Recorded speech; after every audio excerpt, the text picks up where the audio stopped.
অবস্থার মেরুদণ্ড চিকিৎসক, অথচ এই চিকিৎসকদের বিরুদ্ধে মানুষের পর্বত প্রমাণ অভিযোগ। যে সুস্থ হয়ে বাড়ি যায় সে অভিযোগ করে, যে যায় না সে তো করবেই। তবে এই যে অভিযোগগুলা, এটা যে শুধু বাংলাদেশে তা না, এটা সারা দুনিয়ার চিত্র। কারণটা কি? কারণটা হচ্ছে যে চিকিৎসা শুধু বিজ্ঞান না, এটা একটা আর্ট। সেবাগ্রহীতা হিসেবে থাকে একজন রক্ত মাংসের জীবন্ত মানুষ। সে মানুষটা বাকি সব মানুষের চাইতে আলাদা। তার আলাদা জীবন আছে, সম্পর্ক আছে, স্মৃতি আছে, শিক্ষা আছে। এই বিপুল বৈচিত্র্যকে মায়া দিয়ে, মমতা দিয়ে, দক্ষতা দিয়ে, বিজ্ঞান দিয়ে ম্যানেজ করাটা খুবই জটিল একটা কাজ। এই জটিল কাজটাই করেন ডাক্তার। 2008 সালে হলিউডে একটা সিনেমা হয়েছিল, নাম নাইটস ইন রোদান্থ। সেই সিনেমার নায়ক রিচার্ড টেফানি গেইর অভিনয় করছেন একজন ডাক্তারের ভূমিকায়। সিনেমায় ওই ডাক্তারের নাম হচ্ছে ডাক্তার ফ্লেনার। ডাক্তার ফ্লেনারের হাতে সার্জারির সময় তার এক বৃদ্ধা রোগী সার্জারির বেডেই মারা যায়। ডাক্তার ফ্লেনার আসছেন সমুদ্রের ধারে একটা শহর রোদান্থতে বৃদ্ধার স্বামীকে কৈফিয়ত দিতে। ফ্লেনার বলতেছে যে অ্যানেস্থেসিয়ার জটিলতায় 50,000 জনের মধ্যে একজনের এরকম দুর্ঘটনা ঘটতে পারে, যে দুর্ঘটনাটা তোমার স্ত্রীর ক্ষেত্রে ঘটছে। বৃদ্ধ কিছুক্ষণ চুপ করে শুনে বললেন যে 50,000-এ একজন একটা সংখ্যা, আমাদের 43 বছরের দাম্পত্য জীবন। আচ্ছা ডাক্তার, তুমি কি আমার স্ত্রীর চোখের তারার রংটা দেখছিলা? এই যে আবেগের তীব্রতা, সেটা ডাক্তার ফ্লেনার সামাল দেবে কিভাবে যদি না দুই পক্ষের বিশ্বাস আর এমপ্যাথির একটা সম্পর্ক তৈরি না হয়? পৃথিবীর কোনো পেশাকেই তো এমন তীব্র মানবিক আবেগ মোকাবেলা করতে হয় না। আমার ডাক্তার হওয়ার মোটিভেশন বগুড়ার তারা ডাক্তার, বাবার বন্ধু ছিলেন, আমাদের পারিবারিক বন্ধু ছিলেন, অসম্ভব রূপবান এক মানুষ ছিলেন। এমন মমতায় উনি রুগী দেখতেন, এমন অপূর্ব ছিল ওনার হাসি, ওনার উপস্থিতি রোগ অর্ধেক ভালো কইরা দিত। উনি যখন বগুড়া আলতাফুন্নেসা খেলার মাঠের পাশের রাস্তা দিয়ে স্টেথো গলায় ঝুলাই যাইতেন, হাঁটতেন, তখন মনে হইতো দুনিয়ার সমস্ত সৌন্দর্য উনার উপরে ভর করছে। আমারও ছোটবেলায় মনে হইতো ঠিক এইভাবে স্টেথো গলায় আমাকে মাঠের পাশ দিয়ে হাইটে যেতে হবে। ডাক্তারি পেশা এতটাই সেলিব্রেটেড ছিল, কাঙ্ক্ষিত ছিল, আমি ডাক্তার হইতে হইতে সেই দিনগুলা কোথায় যেন হারায় গেল। আমরা মনে করি যে ডাক্তারেরা সব দেশে, সব যুগে, সব সমাজে সমাদৃত ছিল। কথাটা ঠিক না। পৃথিবীর সব দেশেই সমাজপতিরা চিকিৎসকদের প্রতি ছিলেন নির্দয়। এই ভারতবর্ষে চিকিৎসকরা রোগীর বাসার সামনের দরজা দিয়ে ঢুকতে পারতেন না, তাদের ঢুকতে হইতো যেই পথে মেথরেরা বাসার বর্জ্য নিয়ে যেত। গ্রিসের চিকিৎসককে মনে করা হতো নিচু জাতের কারিগর। রোমান সাম্রাজ্যের চিকিৎসকদের কাজ দেওয়া হতো দাসদের। শেক্সপিয়ার চিকিৎসকদের চিটার্স, মাউন্টেব্যাক্স বলছেন। মাউন্টেব্যাক্স মানে হয়েছে প্রতারক আর কি। ভলতেয়ার বলছিলেন চিকিৎসক তারাই যাদের ওষুধ সম্পর্কে জ্ঞান সামান্য, রোগ সম্পর্কে আরো কম, আর রোগী সম্পর্কে কিছুই জানে না। সেই ভলতেয়ার, যিনি এক বুদ্ধিবৃত্তিক বিপ্লবের জমিন তৈরি করবেন আধুনিক দুনিয়ায়, সেই ভলতেয়ার ডাক্তারদের কি ভাবতেন দেখেন। 1301 সালে বাংলা সাহিত্যপত্র চিকিৎসা সম্পর্কে লিখতেছে, এখন দেখিতে পাওয়া যায় যে কোন লোক জমিদারি সেরাস্তায় কার্য করিতেন অথবা পণ্ডিতি করিয়া আসিতেছেন, মধ্যে খেয়াল হইল নিদান শাস্ত্র পড়ি। তিনি নিদান শাস্ত্র কিছুদিন পড়িয়া বিশেষ একটি উপযুক্ত সাইনবোর্ড লিখিয়া একজন সুচিকিৎসক হইয়া পড়িলেন। ব্যাবিলনের শাসক হাম্বুরাবি একটা অদ্ভুত আইন করছিল, সার্জারিতে ভুল হইলে ডাক্তারের হাত কেটে নেওয়া হবে। মধ্যযুগে পশ্চিমা সাহিত্য বাচাল, ভার, অর্থলোভী, অপদার্থ চিকিৎসকদের নিয়ে কৌতুকের সরাসরি। কোকাচ্চিওর ডেকামেরন বা চসারের ক্যান্টাবেরি টেলস, এইগুলোতে ডাক্তার একটা অত্যন্ত গুরুত্বপূর্ণ চরিত্র। 14 শতাব্দীর কবি পেট্রাক পোপ ষষ্ঠ ক্লিমেন্টের অসুস্থতার কথা যাই না ওনাকে দেখতে গেছেন, তো গিয়া দেখেন যে পোপের বিছানার পাশে ডাক্তার। তিনি ফিরে গিয়া পোপকে চিঠি লিখলেন যে আপনার রোগশয্যার পাশে ডাক্তারের উপস্থিতি আমাকে শঙ্কিত করেছে। প্লিনির সাবধানবাণী স্মরণ করুন, ডাক্তাররা সারাতে নয় মেরে ফেলতেই পটু। ফরাসি নাট্যকার মলিয়ের তার ব্যঙ্গ নাটকের মূল উপজীব্যই ছিল ডাক্তারদের নিয়ে ঠাট্টা তামাশা। Imaginary invalid, the flying doctor, Don Juan, doctor Cupid, doctor in spite of himself, এই 5টা নাটকে ডাক্তারদের পেশা নিয়ে এত ব্যঙ্গ করা হয়েছে যে ডাক্তাররা দেখলে লজ্জাই পাবেন। জর্জ বার্নার্ড শর একটা নাটক আছে ডক্টরস ডিলেমা নামে, সেখানে বার্নার্ড শ ভূমিকা লিখছেন যে 100 টাকা পারিশ্রমিক না বড় ডাক্তার কখনো 10 টাকা পারিশ্রমিকের ডাক্তারের সাথে একমত হবেন না, কারণ সেক্ষেত্রে তার বাড়তি 90 টাকার দাবিটা খেলো হয়ে যায়। নেপোলিয়ন বলছিলেন যে মানুষ মারার অপরাধে পরলোকে গিয়া আমাদের মতো সেনাপতিদের চাইতে ঢের বেশি জবাবদিহি করতে হবে ডাক্তারদের। টলস্টয় ওয়ার অ্যান্ড পিস লিখতেছেন, ওখানে কৌতুক ভরে খোঁচা দিয়া লিখতেছেন, যদিও ডাক্তারেরা চিকিৎসা করেছিল, ওষুধ খাইয়েছিল, রক্ত মক্ষণ করেছিল, তবুও সে ভালো হয়ে উঠলো। মানে তার মারা যাওয়ারই কথা ছিল, যেহেতু ডাক্তার আসছে। কিন্তু ইতিহাসে আরো আগে চিকিৎসকের নিরাময় করার অদ্ভুত ক্ষমতাকে মানুষ কিন্তু বন্দনা করছিল।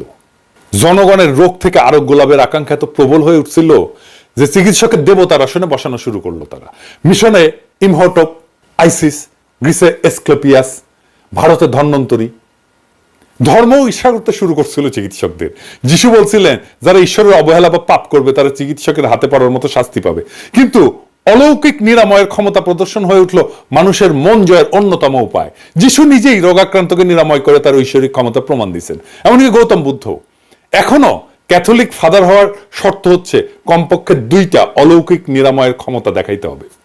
চিকিৎসার সাথে অলৌকিকত্ব আর চিকিৎসককে দেবত্ব আরোপ করার ফলে লাভ হইল না চিকিৎসকের বা চিকিৎসা বিদ্যার।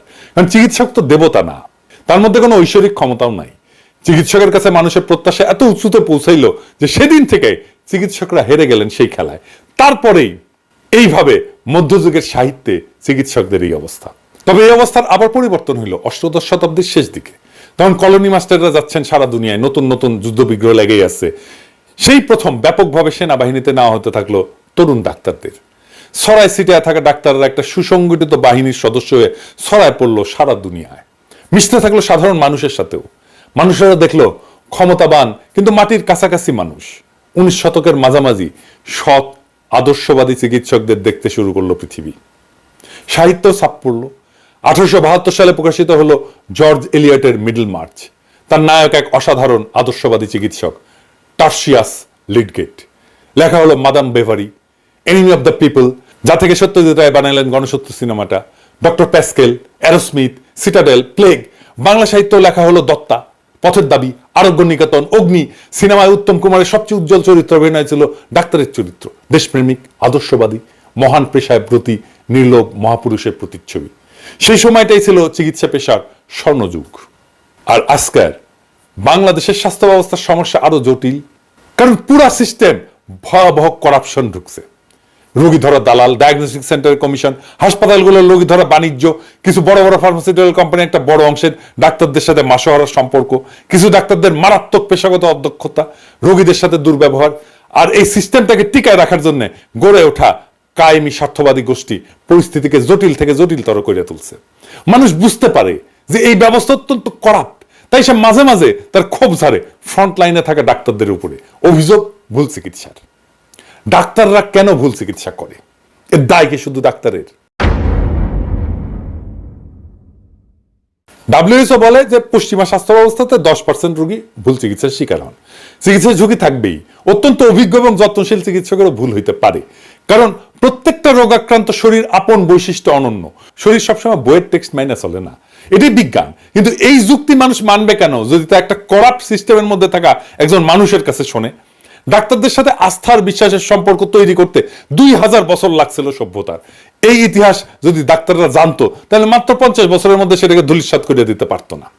সেই জন্যই স্বাস্থ্যের জন্য দরকার একটা ফাদার ফিগার, ডাক্তার জাফরুল্লাহ চৌধুরীর মতো, যে নিজে ডাক্তার, সমস্যাটা ভালো বুঝে, আবার জনতার সাথে সম্পর্কিত, মানুষ তাকে বিশ্বাস করে। এমন ফিগার ছাড়া আপনি স্বাস্থ্যে কোনো সংস্কার করতে পারবেন না।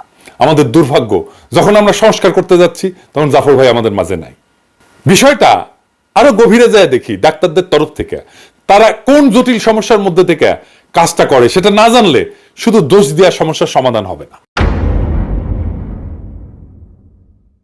প্রাচীনকালে চিকিৎসকরা রোগীর চিকিৎসা করতে করতে অভিজ্ঞতা সঞ্চয় করতেন। সেই সঞ্চিত জ্ঞান তিনি পরের প্রজন্মকে দিয়ে যেতেন। আর আজকে চিকিৎসক যখন রোগীকে চিকিৎসা দেন, রোগ নির্ণয় করেন, সেই চিকিৎসার পিছনে থাকে কোনো না কোনো গবেষণা।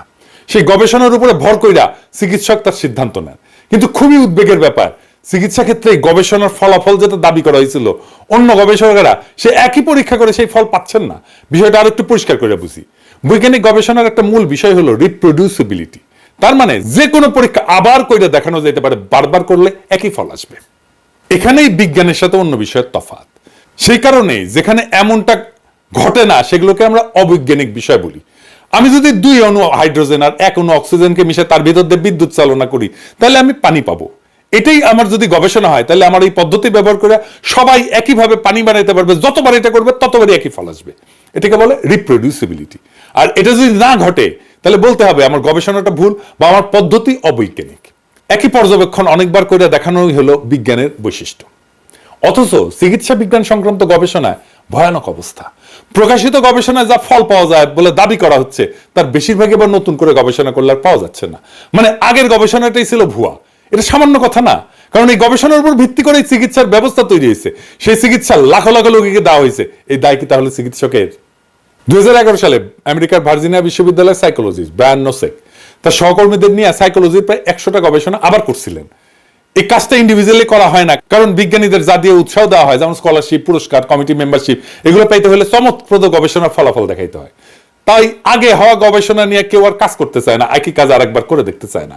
অবাক ব্যাপারে 100টা গবেষণার 3 ভাগের 1 ভাগ গবেষণার ফল ভুয়া, মানে আগের ফলের সাথে নতুন ফল মিলতেছে না। 2015 সালে সায়েন্স জার্নালে প্রকাশিত হয়েছিল সেই ফলাফল, 3 ভাগের 1 ভাগ ভুয়া। তাহলে এই গবেষণাগুলোর উপর ভিত্তি করে যে চিকিৎসা তৈরি হয়েছিল তার 3 ভাগের 1 ভাগ ভুল হবেই, যার দায় চিকিৎসকের না। অনেকে মনে করতে পারেন সাইকোলজিতে মন নিয়ে কারবার, সেই মন তো আসলে অধরা, ধরা যায় না, তাই হয়তো এরকম অবস্থা। অন্যান্য শাখায় অবস্থাটা হয়তো তেমন খারাপ না, কিন্তু না। 2011 সালে বিখ্যাত ফার্মাসিউটিক্যাল কোম্পানি বায়ার জানাইলো যে ক্যান্সার সংক্রান্ত অনেক গবেষণা তাদের গবেষকরা আবার করে দেখছেন এবং মাত্র 4 ভাগের 1 ভাগ গবেষণা ফল মেলাইতে পারছেন, মানে 75 ভাগ ফল ভুয়া। পরের বছর আরেক ফার্মাসিউটিক্যাল কোম্পানি অ্যামজেন জানাইলো ক্যান্সার সংক্রান্ত বিখ্যাত 53টা গবেষণার মধ্যে মাত্র 6টার ফল তারা আবার মেলাইতে পারছে, মানে শতকরা 89 ভাগ গবেষণার ফল ভুয়া। একজনের গবেষণা প্রাপ্ত ফলের উপরে কাজ করে পরে কেউ একজন কাজ করে, এভাবে বিজ্ঞান আগায় চলে। তাহলে জ্ঞান যা গড়ে উঠছে তা কিসের উপরে গড়ে উঠছে? ভুয়া গবেষণা। Brian Nosek centre for open science বলে একটা প্রতিষ্ঠান করছেন। তারা ক্যান্সার সংক্রান্ত 50টা নাম করা গবেষণা প্রবন্ধের ফলাফল পরীক্ষা করে দেখতে শুরু করলেন। 2012 সালে 5টা পরীক্ষা তারা করছিলেন প্রথমে, তার মধ্যে মাত্র 2টা পরীক্ষার ফল মিলছে, তা পুরোপুরি না। তাহলে এর অর্থ কি? এটা গবেষণা? এই গবেষণা ফাঁক ছিল, যা আগেই ধরা পড়ার কথা ছিল, অন্তত প্রকাশিত হওয়ার আগেই। তাহলে চিকিৎসা বিজ্ঞান কার উপরে নির্ভর করবে? এই ভুল আর মিথ্যা গবেষণা কর্মের উপরে এগুলো ছাপা হয়েছিল বিখ্যাত সব মেডিকেল জার্নালে। কিভাবে সেগুলো ছাপা হইলো? এত রিভিউয়ার আছে জার্নালগুলোর, তাদের কারো কাছে গবেষণায় ফাঁক ধরা পড়লো না। এই রিভিউয়ার প্রসেসটা বলি, যারা এই বিষয়টা সম্পর্কে জানেন না। ধরো যাক আপনি একটা গবেষণা ফলাফল পাঠালেন একটা জার্নালে ছাপানোর জন্য, সেই লেখাটা কয়েকজন সেই ফিল্ডের কয়েকজন প্রথিতযশা রিভিউয়ারের কাছে পাঠানো হবে রিভিউ করার জন্য, অনেকটা পরীক্ষার খাতা দেখার মতো। তারা সেই গবেষণাটা নিরীক্ষা করে দেখবেন গভীরভাবে যে গবেষণাটা ঠিক আছে কিনা। কিন্তু আসলেই কি তারা খুঁটায় খুঁটায় দেখেন? 1998 সালে বিখ্যাত মেডিকেল জার্নাল ব্রিটিশ মেডিকেল জার্নালের সম্পাদিকা ফিওনা গডলি একটা দুষ্টামি করে পরীক্ষা করছিলেন। তিনি একটা মন গড়া প্রবন্ধ 200 জনকে পাঠাইছিলেন এবং ইচ্ছে করেই 8 ধরনের ভুল ঢুকাই দিছিলেন। কেউই 8টা ভুল ধরতে পারেনি। 200 জনের কেউ 8টা ভুল ধরতে পারেনি, গড়ে সবাই 2টা করে ভুল ধরতে পারছিলেন। ইন্টারেস্টিং ফাইন্ডিংস এটা। আগের যে উদাহরণগুলো দিলাম সেখানেও দেখছেন 1/4 গবেষণা আসলে ভালো, 3/4 গবেষণা আসলে ভুয়া। হার্ভার্ডের একজন বিজ্ঞানী জন বোহানান একটা ধুনফুন গবেষণাপত্র যা পুরাটাই ভুয়া, তিনি সেটা 304টা জার্নালে পাঠাইছিলেন। সে বানায় লেখা গবেষণায় লাইকেন জাতীয় একটা গুল্মের ক্যান্সার রোধী কার্যকারিতা নিয়ে তথাকথিত গবেষণায় গাল গল্প করছিলেন। আশ্চর্য কথা, কেউ এই গাল গল্প ধরতে পারেনি, কেউ না। অর্ধেকের বেশি জার্নাল লেখাটা উৎসাহ নিয়ে ছাপতে চাইছিল। কাণ্ড দেখেন। এই যে ভুলগুলো হচ্ছে তার সবই যে ইচ্ছা করে করা হচ্ছে তা না।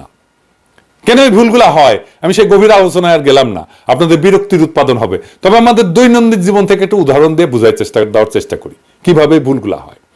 যখন আমরা কোনো বিশেষ মতবাদকে মনে প্রাণে বিশ্বাস করি তখন চারপাশের পৃথিবীর খবরাখবরের মধ্যে সেই মতবাদের সমর্থন খুঁজি।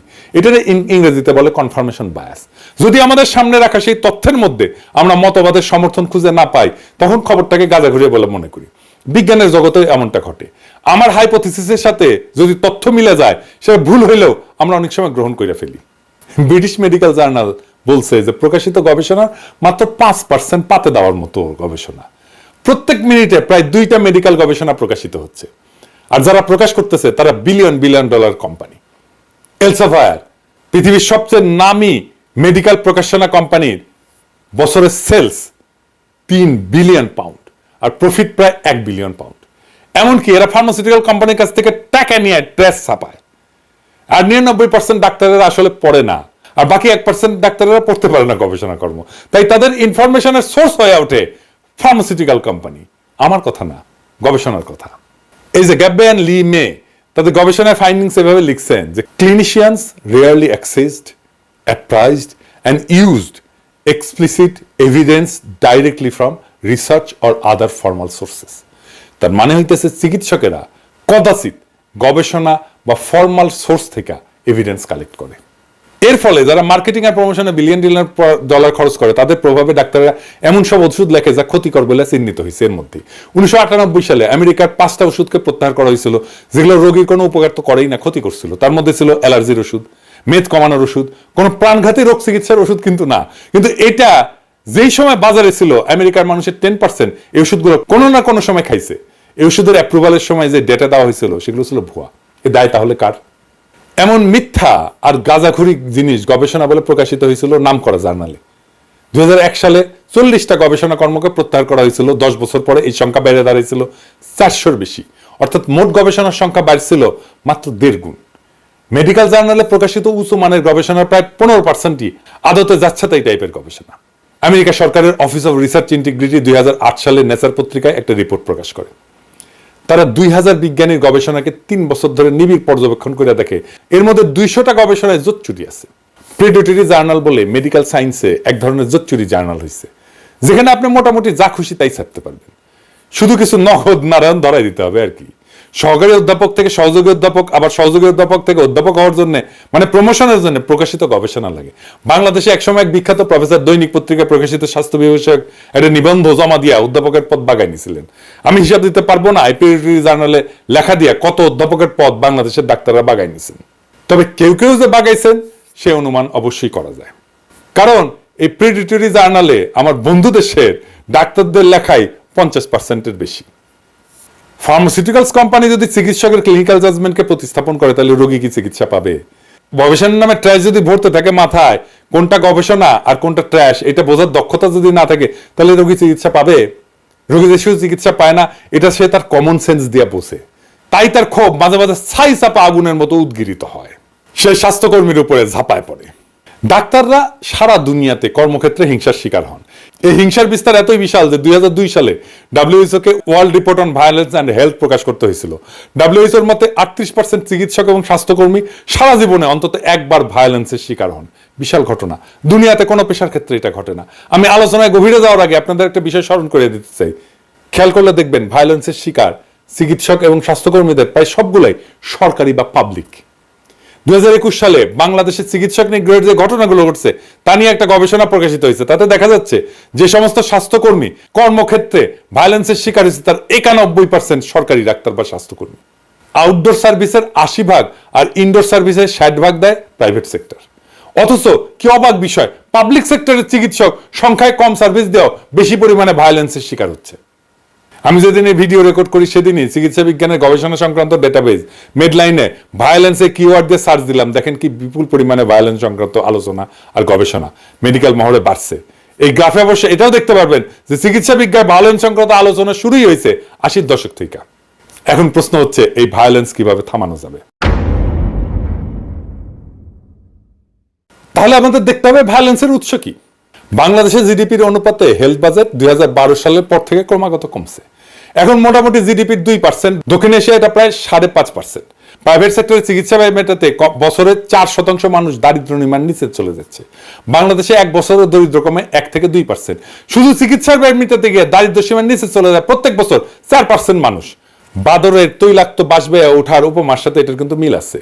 এর আবার গালভরা একটা নাম আছে, মেডিকেল পভার্টি ট্র্যাপ বা দারিদ্র ফাঁদ। হার্ভার্ড মেডিকেল স্কুলের সোশ্যাল মেডিসিন শিক্ষক পল ফার্মার এটাকে বলছেন স্ট্রাকচারাল ভায়োলেন্স। এর অর্থ হচ্ছে জাত, ধর্ম, লিঙ্গ, বর্ণ, বৈষম্য, রাজনৈতিক হিংসা, যুদ্ধ, সামাজিক অর্থনৈতিক অসাম্য এসব কিছুই নির্ধারণ করে কে অসুস্থ হয়ে পড়বে এবং মেডিকেল সার্ভিস নিতে পারবে। তার মানে আপনি একজন স্বাস্থ্যকর্মী হয়ে এই বাজেটে কাজ করে নিজেই স্ট্রাকচারাল ভায়োলেন্সের অংশ হচ্ছেন। রোগীরা স্ট্রাকচারাল ভায়োলেন্সের শিকার হয় প্রথমে। ডাক্তার না জেনে না বুঝে স্ট্রাকচারাল ভায়োলেন্সের অংশ হয়ে যান। রোগীর স্বজনেরা সেই স্ট্রাকচারাল ভায়োলেন্সের ফিজিক্যাল এমবডিমেন্ট হিসেবে দেখে একজন ডাক্তারকে, তাই পাল্টা আক্রমণের লক্ষ্য হয় সে।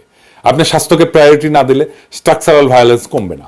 আপনি দেখবেন এই জুলাই আগস্ট বিপ্লব যোদ্ধাদের সুচিকিৎসার ব্যবস্থা করতে পারলো না স্বাস্থ্য মন্ত্রণালয়। ওই যে প্রায়োরিটি মনে করলো না যে কাজটা জরুরি।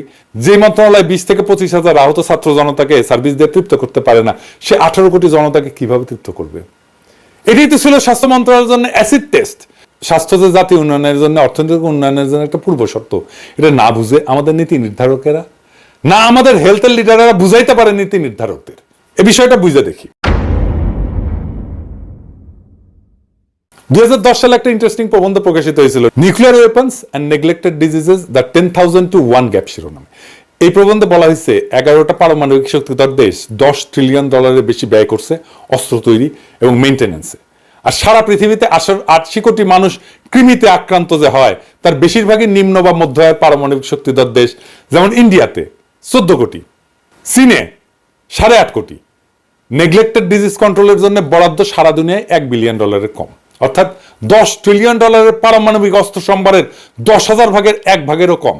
2010 সালে ল্যান্ডসেটের 2 জানুয়ারি আর একটা প্রবন্ধ প্রকাশিত হয়েছিল, neglected tropical disease beyond the tipping point শিরোনামে। ওখানে প্রবন্ধকার বলছে যে ওভারসিজ ডেভেলপমেন্ট ফান্ডের মাত্র 0.6% বরাদ্দ আছে নেগলেক্টেড ট্রপিক্যাল ডিজিজের জন্য। মাইকেল মমার এইসব বিশ্লেষণ করে বলছিলেন যে স্বাস্থ্য হইল দীর্ঘ সামাজিক প্রক্রিয়ার পরিণতি এবং ফলাফল। এই যে স্ট্রাকচারাল ভায়োলেন্সের শিকার হচ্ছে সাধারণ মানুষ, যাদের এই ভায়োলেন্সে কোনো ভূমিকা নাই, ভাষ্য নাই, কোনো অবস্থিতিও নাই। বাংলাদেশের মানসিক চিকিৎসকরা সম্প্রতি বলছেন যে বাংলাদেশের 4 জনের মধ্যে 1 জন মানসিক রোগে ভুগতেছেন। প্রত্যেক বছর 10,000 জন মানুষ আত্মহত্যা করতেছে। এর কারণ হিসাবে বেকারত্ব, হতাশার কথা বলছেন ডাক্তাররা সাহেবেরা। এটা খুব গুরুত্বপূর্ণ কথা বলছেন, তা হচ্ছে বিচারহীনতা। তার মানে সাম্য এবং ন্যায় বিচার শুধু রাষ্ট্রের স্বাস্থ্যের জন্যই জরুরি না, ব্যক্তির স্বাস্থ্যের জন্যও জরুরি।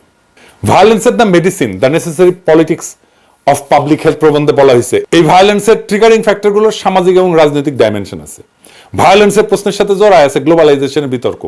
আলমাতার প্রাইমারি হেলথ কেয়ারের ঐতিহাসিক ঘোষণায় স্বাস্থ্য নিশ্চিত করার শর্ত হিসেবে শান্তি নিশ্চিত করার কথা বলা হয়েছিল, রাষ্ট্রীয় সংঘাত বন্ধ করার কথা বলা হয়েছিল, আর নিরস্ত্রীকরণের উপরে জোর দেওয়া হয়েছিল। ডাক্তারির খুব একটা অন্তর্গত দার্শনিক কন্ট্রাডিকশন আছে। আপনি খেয়াল না রাখলে পা স্লিপ কাটবেন। এটা যে শুধু ডাক্তারদের বুঝলে হবে না, এটা বুঝতে হবে সবাইকেই। কত ধরনের সূক্ষ্ম সূক্ষ্ম ফাঁদ আছে, ট্র্যাপ আছে, পিছল জায়গা আছে, যেটা আমাদের খুব গভীরভাবে বোঝা দরকার। তাছাড়া শুধু ডাক্তারদের দোষী দেবেন, কিন্তু ফল আসবে না। সংস্কারের কথা বলবেন, সংস্কার হবে না। কারণ মূল সমস্যার গভীরে যে বুঝতে হবে কোথায় সমস্যা। এই যে মেডিসিন শাস্ত্র বা চিকিৎসা বিদ্যা, এটার অন্তর্গত একটা হিংসার উপাদান আছে। একদিকে মেডিসিন আর্ট অফ হিলিং, আরেকদিকে রোগের হন্তারক। দুই ক্ষেত্রেই মেডিসিনের কেন্দ্রে আছে মানুষ। মেডিসিনের ঐতিহাসিক বিবর্তনের মাঝে অন্তর্গত যে দ্বন্দ্ব এবং টানাপোড়েন আছে, এটা নিয়ে দেরিদার একটা লেখা আছে প্লেটোস ফার্মেসি নামে, আগ্রহীরা পড়ে দেখতে পারেন। সেখানে তিনি বলছেন ফার্মাকন এই শব্দটার অর্থ একদিকে বিষ, আরেকদিকে অমৃত বা নিরাময়কারী। মেডিসিনও তাই। আবার দেখেন, আমরা রোগকে দেখি বায়োলজির দৃষ্টিতে, কিন্তু রোগকে বায়োলজির দৃষ্টিতে দেখার একটা বিপদ আছে। যেমন হার্ট অ্যাটাক হইলে হার্টের রক্ত চলাচলের কার্ডিয়াক এনজাইমের মার্কার, এগুলো দেখতে হয়। না দেখে উপায় নাই, কিন্তু রোগী তো একটা রোগ আক্রান্ত দেহ না, একটা জীবন্ত মানুষ। ডাক্তার তো একটা বায়োলজিক্যাল এন্টিটিকে চিকিৎসা করতেছে না, একটা বায়োসোশ্যাল এন্টিটিকে চিকিৎসা করে। বায়োসোশ্যাল থেকে বায়োলজিকে যখন আলাদা করা হয়, তখন হয় এন্টিটি রিডাকশন। এইভাবে রিডাকশনিজমের উপরে দাঁড়ায় আছে আমাদের চিকিৎসা বিদ্যা। তাই সোশ্যাল এন্টিটি যখন সামনে এসে দাঁড়ায়, তখন সেটাকে পৃথিবীর কোনো দেশের ডাক্তাররাই আর মোকাবেলা করতে পারে না। আবার আরেকদিকে দেখেন, আমরা যখন অসুস্থ হয়ে ডাক্তারের কাছে যাই বা হাসপাতালে যাই, সেখানে দেখা আমাদের ক্লিনিক্যাল হেলথ, মানে সেখানে ব্যক্তির শরীরটা দেখা হয়। আবার ধরেন এই কোভিড মহামারীর সময় আমরা তখন পাবলিক হেলথের দৃষ্টিকোণ থেকে দেখি, যেখানে কমিউনিটি গুরুত্বপূর্ণ, সেই সামাজিক অবস্থা গুরুত্বপূর্ণ যা পরিবেষ্টিত হয়ে মানুষ থাকে। যদি দুই ক্ষেত্রেই ডিসোশ্যালাইজেশন সমানভাবে কার্যকর থাকে, তাহলে দুই ক্ষেত্রে যেটা হয় সেটা হচ্ছে ডিহিউম্যানাইজেশন। এরিক ক্যাসেলের একটা বেশ পুরনো লেখা আছে, শিরোনাম হচ্ছে দ্য রিলিফ অফ সাফারিং। সেখানে তিনি বলছেন রোগাক্রান্ত হইলে মানুষের মানব সত্তার অনেক কিছুকে তছনছ করে দেয়, ব্যক্তির সমগ্রতাকে ভেঙে চড়ে সাফারিংসের জন্ম দেয়। এই সাফারিংসের বোঝার ক্ষমতা আধুনিক মেডিসিনের নাই। আমাদের টেক্সট বইকে ঢেলে লিখতে হবে। পুরো টেক্সট বই আর শিক্ষাদানের পদ্ধতি না বদলাইলে চিকিৎসাবিদ্যার রোগীকে বায়োসোশ্যাল এন্টিটি হিসেবে দেখতে পারবে না। এইবার আসেন হাসপাতাল প্রসঙ্গে। আমরা ডাক্তাররা সবাই হ্যারিসন পড়ছি মেডিসিনের টেক্সট বই হিসেবে। সে খোদ হ্যারিসনে হাসপাতাল সম্পর্কে বলা আছে, হাসপাতাল হচ্ছে একটা ইন্টিমিডেটিং এনভায়রনমেন্ট, যেখানে রোগীর সেন্স অফ রিয়েলিটিকে অল্টার করে দেয়। এই সেন্স অফ রিয়েলিটি হচ্ছে রোগীর ব্যক্তিময়তা, মানুষ হিসেবে তার এন্টিটি। সেটা হারায় গেলে রোগী তার নিজস্ব জগৎকে হারায় ফেলে। সে হয়ে যায় একটা বেড বা কেবিন নাম্বার। হাসপাতালে এসে ব্যক্তিময়তা হারায়, নৈর্ব্যক্তিক হয়ে যায়। আমরা নিজেরা বলি না বেড নাম্বার 14 রোগী, কেবিন নাম্বার 1001 রোগী, বা অমুক প্রফেসরের রোগী, বা হাইপোথাইরয়েডের রোগীটা, বা রোগীর সেই হারায় ফেলা জগৎ এবং হাসপাতালের নৈর্ব্যক্তিক কেস নাম্বার দিয়া সাজানো জগতের দুর্বল লিঙ্ক হচ্ছে একজন ডাক্তার এবং তার ব্যক্তিময়তা।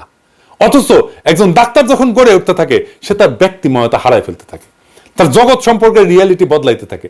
বাইরন গুডের একটা অ্যানথ্রোপোলজিক্যাল স্টাডি আছে এই নিয়ে, শিরোনাম medicine, rationality and experience on anthropological perspective.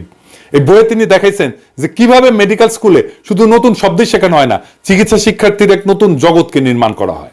একজন শিক্ষার্থীর ভিজুয়াল মেটাফোর বদলায় যায়। অ্যানাটমির কাছে ত্বক যা অনুভূতির অঙ্গ, তা হয়ে ওঠে একটা শিক্ষার সামগ্রী, যা মাইক্রোস্কোপের নিচে দেখার অবজেক্ট।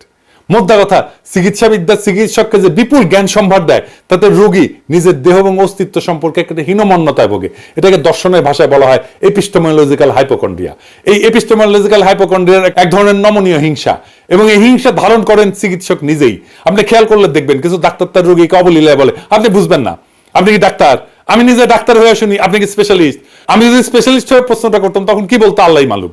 আর্থার ক্লিনম্যানের একটা বই আছে, বেশ পুরানো কিন্তু প্রাসঙ্গিক, বইটার নাম ইলনেস ন্যারেটিভ। তিনি বলছেন ডাক্তারদের সিলেবাসে এই বিশ্বাস জন্মানো হয় যে ডাক্তারদের জানা প্রয়োজন শুধু রোগের বায়োলজি, রোগের সাইকোলজিক্যাল, সোশ্যাল, কালচারাল অ্যাসপেক্ট জানাটা জরুরি না।